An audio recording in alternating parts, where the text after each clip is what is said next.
In this fireside chat, I'm going to take you back to Saudi Arabia again.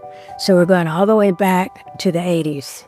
And we spent 1 year in Saudi at that point.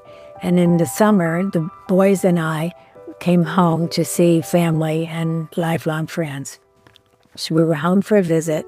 And we also had a class reunion at that summer. So I was also there to attend that class reunion, see all my old friends that I grew up with.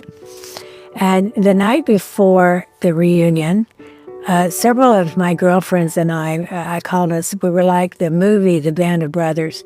We'd grown up together, we had many life experiences together, and we all went out to dinner.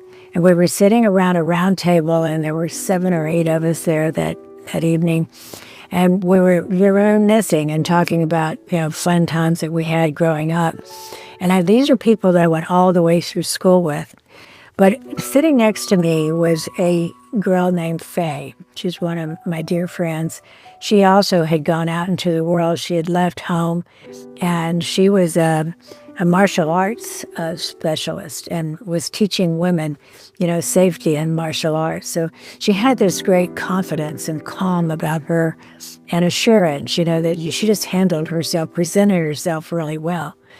And she was remembering a time when we had gone down to a place we were not supposed to go. We called it a ghost house.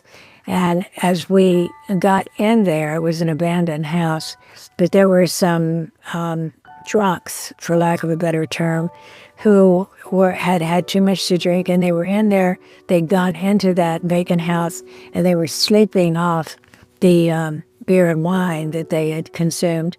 And when us girls got in there, and we were giggling and laughing until we saw them, then it really scared us because they began to wake up. They were here, a whole group of girls who had come into the house, and we took off running. And Faye was remembering how fast I could run and how funny I was. I actually went through an open window and took off running, and it was up on a hill, just like you can imagine a haunted house. But I took off running. In those days, my hair was longer.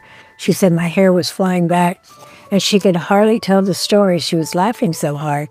We were all laughing, just remembering fun times together, being, young and doing things that you're not really supposed to do.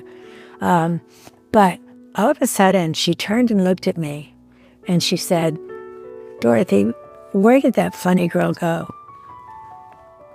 And that was a poignant question.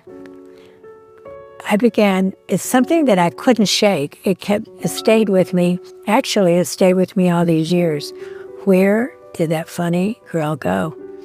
And one of my message to you today, my lesson to you, is in the midst of life, whether it's challenging, whether it's comfortable, whether you're moving, whether you're stationary, don't let go of that inward joy, because happiness comes from the inside out. And I found that in my struggles, some of the time I was really trying to survive. I was trying to find my footing. I needed a mentor. I needed someone to come and say, "Here I am. I've been down that road. I know what you're going through. I'll walk this road with you." Oh, what I would have given to have that come across to me when I was a young military wife. So I can be that for you. I know mentorship now. I'm a certified coach. I understand the coaching process. I have found it to be invaluable in my life and personal growth.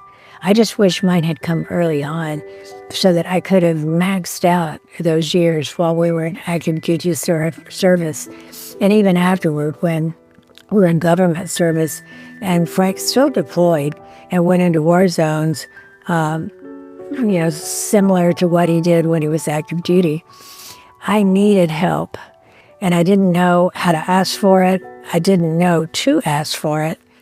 I didn't know what I didn't know. And so don't lose sight of there are people there who are available to help you, who want to help you. Just let them know you need help. I was very silent in my struggle, and I encourage you to, create the life that you dreamed of when you were just a young kid. And we all had dreams.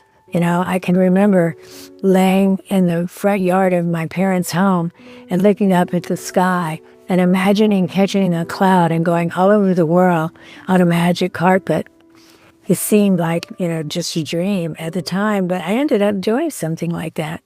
I wish I'd been aware of just, instead of the struggle, I wish I'd have been aware of how I could have been thriving in that situation, even though I didn't have solid footing, even though I didn't understand what and why, that was going on. I didn't understand the challenges. I just wish a mentor, a senior spouse, would have come along and made herself available and shared with me many of the things that through my fireside chats and through my writing, I am more than willing, and my coaching, to share with you. So join me in this venture. Go to DorothyGuidevonVillain.com, and I'll see you next week.